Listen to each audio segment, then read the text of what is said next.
Hello dear student, आपका बहुत बहुत स्वागत है हमारे चैनल ऑल अबाउट एनसीईआरटी में। कल हम पढ़ रहे थे क्लास 7th का 3rd लेसन ऊष्मा। ठीक है, हमने ये पढ़ लिया था थोड़ा बहुत कि ठंडा और गर्म हम कैसे एहसास करते हैं और कैसे उसको नापा जाता है, और थर्मामीटर को हम कैसे नापते हैं। ठीक है, ताप का मापन अपने शरीर का, मनुष्य के शरीर का कैसे नापा जाता है, ये हमने पढ़ लिया था। इसके बाद हमने पढ़ा था कि डॉक्टरी थर्मामीटर से हम कितने तक टेम्परेचर नाप सकते हैं, और लैब थर्मामीटर जो होता है प्रयोगशाला तापमापी, इससे हम किन किन चीज़ों का तापमान नाप सकते हैं। ठीक है, इसके बाद हम चल रहे थे आगे, यहाँ तक हमने पढ़ लिया था। अब हमने पढ़ना है ऊष्मा का स्थानांतरण। ठीक है, चलिए शुरू करते हैं। ऊष्मा का स्थानांतरण पार्ट 2 इसका शुरू करते हैं। इससे पहले कि हम इसको शुरू करें, आप लोग लाइक का बटन ज़रूर दबा दीजिए और लाइक और सब्सक्राइब करके अपने दोस्तों को शेयर ज़रूर कीजिए ताकि उन्हें भी पढ़ाई में हेल्प मिल सके। ठीक है, चलिए हम शुरू कर रहे हैं। ऊष्मा का स्थानांतरण। सबसे पहले देखिए ऊष्मा का स्थानांतरण। संभवतः आपने देखा होगा जब किसी बर्तन को ज्वाला में रखते हैं, मतलब जब किसी बर्तन को आप गर्म आग पर रखते हैं तो वह तप्त हो जाता है। किसी भी बर्तन को हम आग में रखते हैं गर्म हो ही जाएगा। ठीक है, इसका कारण ऊष्मा ज्वाला से बर्तन की ओर चली जाती है। इसका कारण क्या है? ऊष्मा जो है ज्वाला से, आग से जो है, ज्वाला मतलब आग से बर्तन को गर्म कर देती है। जब बर्तन को ज्वाला से हटा लेते हैं तो यह धीरे धीरे क्या होता है? ठंडा हो जाता है। जैसे ही हम बर्तन को आग से नीचे रख देते हैं तो थोड़ी देर बाद आप देखते होंगे कि ये ठंडा हो जाता है। ठीक है, यह ठंडा क्यों हो जाता है? अब आपके मन में प्रश्न आया होगा कि ये ठंडा आखिर क्यों हो जाता है?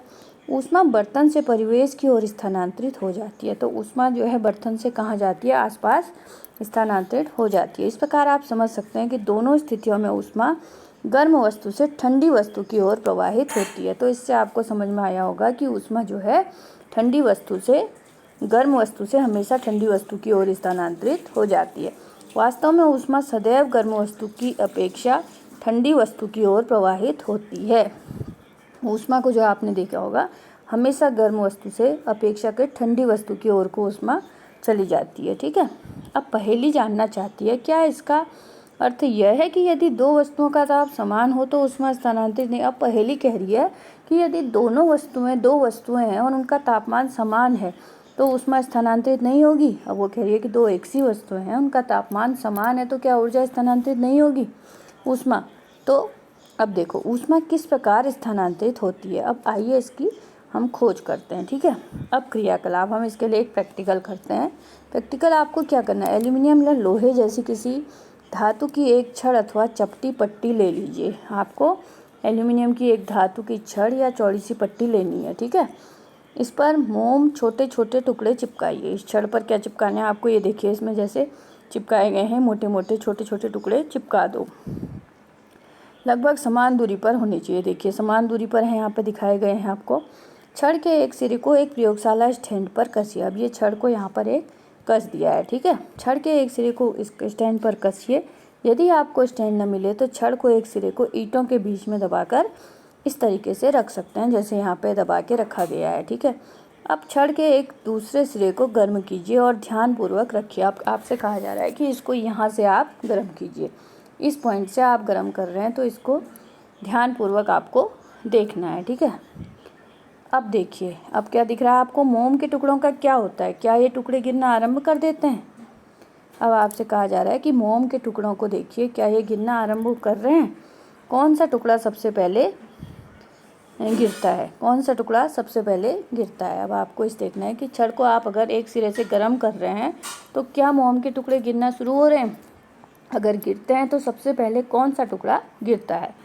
क्या आप सोचते हैं कि ऊष्मा ज्वाला के सबसे निकट के सिरे से दूसरे सिरे की ओर स्थानांतरित होती है? अब आपको क्या लग रहा है कि ऊष्मा निकट के सिरे से स्थानांतरित होकर दूसरे सिरे की ओर जा रही है। ठीक है, वह प्रक्रम जिसमें ऊष्मा किसी वस्तु के गर्म सिरे से ठंडे सिरे की ओर प्रभावित होती है, वह प्रक्रम, वह प्रक्रिया जो ठंडे सिरे से, यहाँ से आपने चलाया, यहाँ की ओर को इसका प्रवाह हो रहा है, तो चालन कहलाता है। इस स्थिति को क्या कहते हैं? हम चालन कहते हैं। यहाँ से ऊष्मा धीरे धीरे धीरे धीरे धीरे यहाँ प्रवाहित हो रही है।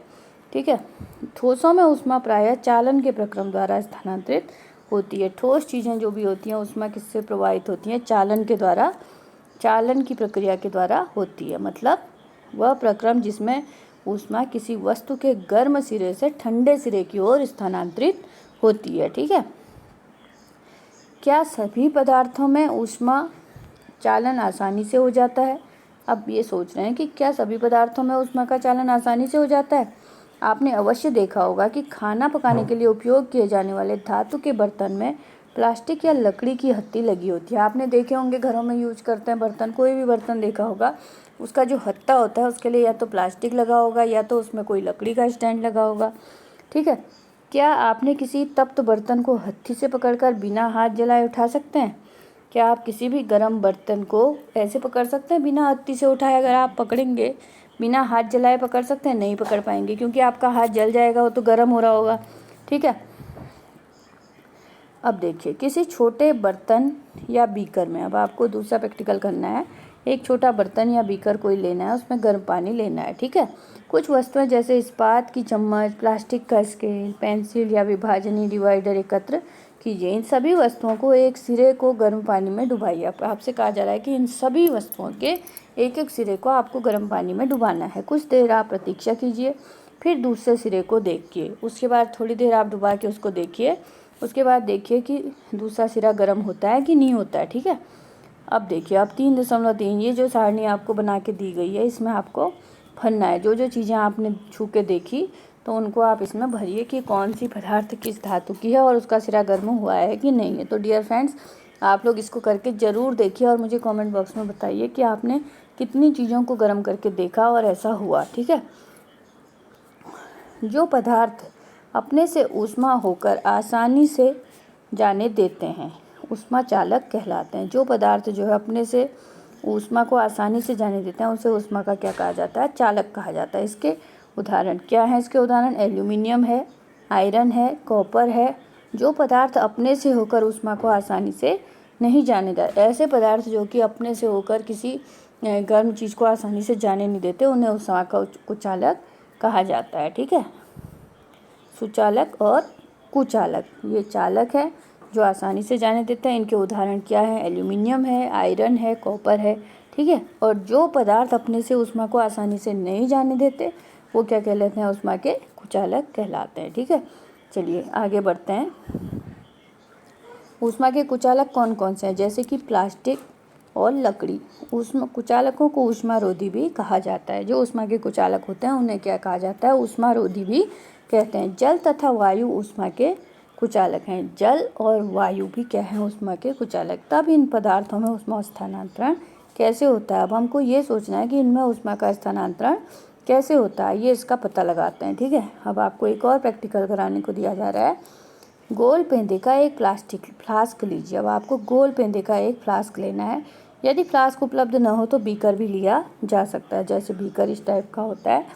इसे जल से 2/3 भरिए। इसको आपने जल से थोड़ा सा जल लेना है, इतना भर देना है इसको किसी तिपाई पर रखिए अथवा फ्लास्क को रखने का कोई ऐसा प्रबंध कीजिए जिससे आप इसके नीचे एक मोमबत्ती रखकर इसे गर्म कर सकें। अब इसके नीचे आपको एक मोमबत्ती रखकर इसको गर्म करना है। ठीक है। फ्लास्क में जल के स्थिर होने की प्रतीक्षा कीजिए। अब फ्लास्क में जो है जल के स्थिर होने की प्रतीक्षा, मतलब ये जब जल बिल्कुल शांत हो जाए इसकी प्रतीक्षा कीजिए। एक स्ट्रॉ की सहायता से फ्लास्क के पैंदे पर पोटेशियम परमैंगनेट का एक क्रिस्टल धीरे से रखिए। अब क्रिस्टल के ठीक नीचे मोमबत्ती जलाकर जल को गर्म करना है आपको। ठीक है। अपने प्रेक्षणों को नोटबुक में लिखिए। अब जो भी आपको नज़र आता है उसको नोटबुक में लिखिए और उसका एक चित्र भी बनाइए। ठीक है। जब जल को हम गर्म करते हैं तो ज्वाला के पास का जल में गर्म हो जाता है। अब जैसे ही आप जल को गर्म करते हो तो ज्वाला के पास जो जल होगा वो गर्म हो जाता है। गर्म जल ऊपर उठता है। इस गर्म जल के आसपास का जल ठंडा जल उसका स्थान लेने के लिए आ जाता है। फिर यह जल भी गर्म होकर ऊपर उठता है और आसपास के जल फिर से इसके स्थान पर आ जाता है। यह प्रक्रिया तब तक चलती रहती है कि जब तक कि सारा जल गर्म न हो जाए। ऊष्मा स्थानांतरण की इस विधि को क्या कहते हैं? संवहन कहते हैं। ठीक है। ये देखिए, जैसे इस डायग्राम में दिखाया गया है, ये मोमबत्ती रखी है यहाँ पे। ये डायग्राम देखिए आप, इसमें ये मोमबत्ती रखी है, यहाँ पे ये मोमबत्ती रखी है। इसके ऊपर ये ये मोमबत्ती रखी है नीचे से, ये फ्लास्क रखा हुआ है, ठीक है, ये बीकर रखा है यहाँ पे और इसमें पानी रखा गया है। ये सब ऊपर को आता जाता है और ठंडा जल इसके स्थान में जाता रहता है, ठीक है। चलिए अब है क्रियाकलाप नंबर, ये तो हमने कर लिया, ठीक है।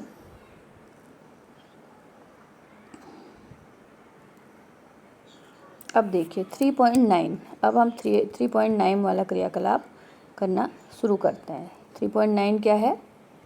एक मोमबत्ती जलाइए, अपने एक हाथ को ज्वाला के ऊपर और दूसरे हाथ को ज्वाला के पार्श्व में रखिए। क्या आपके दोनों हाथ समान गर्मी का अनुभव करते हैं? क्या आपके दोनों हाथ, देखिए इस तरीके से रखना है, यदि नहीं तो कौन सा हाथ अधिक गर्म अनुभव करता है और ऐसा क्यों है, ठीक है।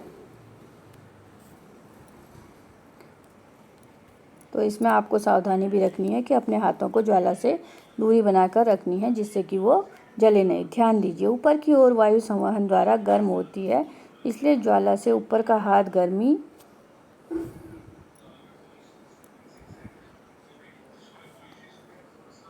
का अनुभव करता है, तथापि पार्श्व की वायु संवहन द्वारा गर्म नहीं हो पाती, इसलिए यह वायु लौ के ऊपर का वायु जैसी गर्म नहीं होती, ठीक है। तटीय क्षेत्रों में रहने वाले लोग एक मनोरंजन परिघटना का अनुभव करते हैं। दिन के समय स्थल जल की अपेक्षा शीघ्र गर्म हो जाता है। स्थल के ऊपर वायु गर्म होकर ऊपर उठती है। इसके स्थान लेने के लिए समुद्र की ओर से ठंडी वायु स्थल की ओर बहती है। चक्र को पूरा करने के लिए एक स्थल की ओर से गर्म वायु समुद्र की ओर बह जाती है, ठीक है। समुद्र की ओर से आने वाली वायु को समुद्र समीर कहते हैं। समुद्र समीर की ठंडी वायु का लाभ उठाने के लिए तटीय क्षेत्रों के भवनों में खिड़कियां समुद्र की ओर बनाई जाती हैं। रात्रि में यह प्रक्रम ठीक विपरीत हो जाता है, ठीक है। समुद्र का जल स्थल की अपेक्षा धीमी गति से ठंडा होता है, इसलिए स्थल की ओर ठंडी वायु समुद्र की ओर बहती है, ठीक है। ये देखिए इसमें क्या कह रहे हैं कि जो तटीय क्षेत्रों में रहते हैं, मतलब जो लोग समुद्र के किनारे रहते हैं, वो एक मनोरंजन घटना को अनुभव करते हैं। दिन के समय स्थल धरती या थल जल की अपेक्षा शीघ्र गर्म होता है। दिन के समय जो स्थल में रोक रहते हैं तो वो जल्दी गर्म हो जाता है और ऊपर की वायु गर्म होकर ऊपर आती है। समुद्र की वायु जो है गर्म होकर उठती है। इसका स्थान लेने की समुद्र की ओर से ठंडी वायु स्थल की ओर बहती है। तो इसका स्थान लेने के लिए क्या होता है? ठंडी वायु समुद्र की ओर से स्थल की ओर बहती है। चक्र को पूरा करने के लिए स्थल की ओर से गर्म